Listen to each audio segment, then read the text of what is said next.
back to the past to play the shitty games that suck ass. He'd rather have a buffalo take a diarrhea dump in his ear. He'd rather eat the rotten asshole of a roadkill skunk and down it with beer. He's the angriest gamer you've ever heard.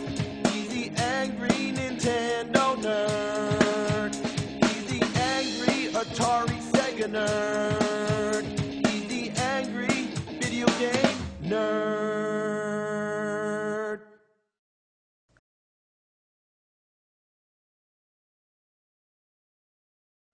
The Sega CD had its place in history. I mean, don't get me wrong, it's a piece of shit, but it had a certain appeal. The 32X is the real deal. It sucks. Oh God, it sucks. You plop it on the top of the Genesis like they're mating. God, I mean, do you think that's enough add-ons? It doesn't even look aesthetically presentable. I mean, it's just like an ugly tumor. I mean, did they really need all this bullshit leeching on the Genesis? That poor Genesis is just thinking, oh please God, take this shit off me. It's like getting gang raped. Both of its slots are getting fucked at the same time. And picture this, if it was a Model 1 Genesis, it would have been even more of a spectacular mess. And there's metal prongs you have to insert into its slot. I mean, there's something wrong here. This whole thing is just a mountain of cockadookie. So what does the 32X do? Well, it's compatible with all your 16-bit Genesis games, but it also has its own library of 32-bit games.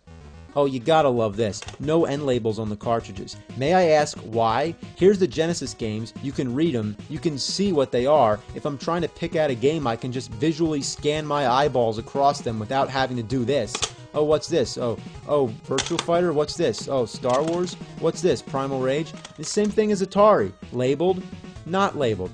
Labeled, not labeled. Labeled, labeled, and not labeled. Even Nintendo's guilty of the same thing. If you labeled the older games, why can't you do the same to the newer ones? Who came along and said, okay, we're gonna have better graphics, better games, and oh, those end labels gotta go?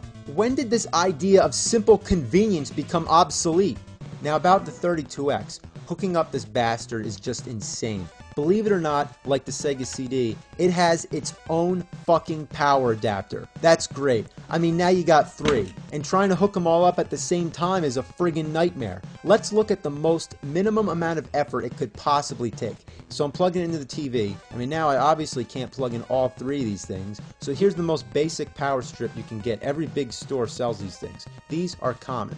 So I plug in my fucking power strip or whatever. Here goes the Genesis, the Sega CD, and bullshit. What a load of fucking bullshit. How did they fuck this up so bad? I can't even turn it the other way because it doesn't fit. Why can I only plug in 2 power adapters? Why can't these go sideways? Or better yet, why the hell do they have these box things? Why can't it just be like this? Even the Atari 5200 with its huge ass box, it still ends with a normal plug. You know, that really pisses me off. I even have a camera, which I just bought this year, and it has a box like that. We live in the year 2007, and they can't figure out that shit like that takes up too much room? These fucking things should be banned. Have these, not these. So anyway, let's fire this monster up and play some Primal Rage. Great title screen, huh? There isn't even any title at all. What is this? Wait a minute. Oh, please, God, tell me what's going on. Why can't I see the characters? I'm playing Invisible Primal Rage. Alright, let's try Virtua Fighter. What the fuck? Guess what? We left something out. There's another cable which connects the Genesis to the 32X. Isn't it enough that the damn thing is inserted onto the top of the Genesis? Why does it need another connector? Look at this. It's a fucking mess. And what a perfect visual analogy. Sega invented the 32X to increase the lifespan of the Genesis. And that's exactly what the friggin' thing looks like. It's on life support. So there's Primal Rage, which to my recollection looks nowhere near as good as the arcade. In fact, I'm not even sure how much better it looks in the Genesis version. You got all the moves, the farting, the puking, the pissing, which I can't do, so if you want to try that out, be my guest. I mean, that's what I hate about this game, the moves. They're so awkward, especially the fatality moves. I mean, just forget about it. It's always something like hold these 3 buttons and then tap some weird combination on the control pad. I don't know why they make any moves that require you to hit up, because you know what happens? You jump. I'm sorry, but when I have to download a move list and remember all kinds of combinations of buttons, that just ruins the game for me. Then you got Doom, which is one of my all-time favorites, but the music sounds like shit. Compare it to the Super Nintendo version.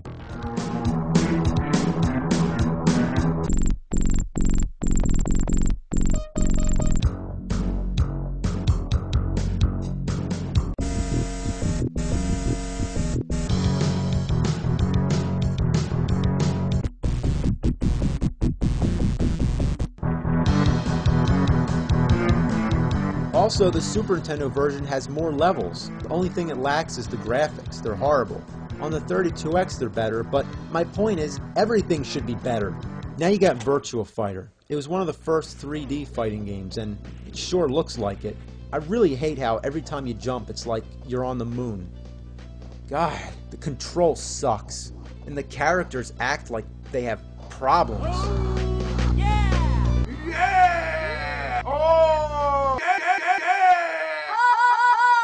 Now we got Star Wars. Yeah, it's an arcade classic, but I don't know about this one. I mean, the graphics are balls. Everything looks like a polygon, and it's putting me to sleep.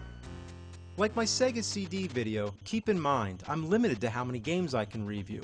I'm aware that I'm leaving out popular ones such as Snatcher on the Sega CD and Knuckles Chaotix on the 32X.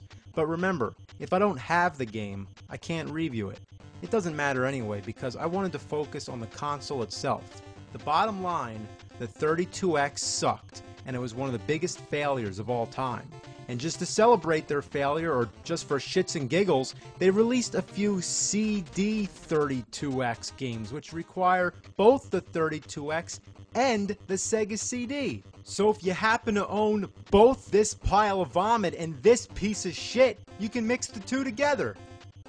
So you can clearly see the 32X was just not worth it. And gamers were too smart to be suckered in because they knew that this piece of junk would be abandoned shortly because the Sega Saturn was on its way. Hell, it was already out in Japan, so nobody gave two fucks about this beast. It cost about $150 when it first came out. And the only people who bought it, they had mechanical problems. So on top of that, there were rumors that it could damage your Genesis games. And I don't even know if that was true or not. The Sega Saturn was released in the US about 6 months later. Only about 40 games or maybe less came out for the 32X before it bit the dust. I mean, what kind of marketing was that?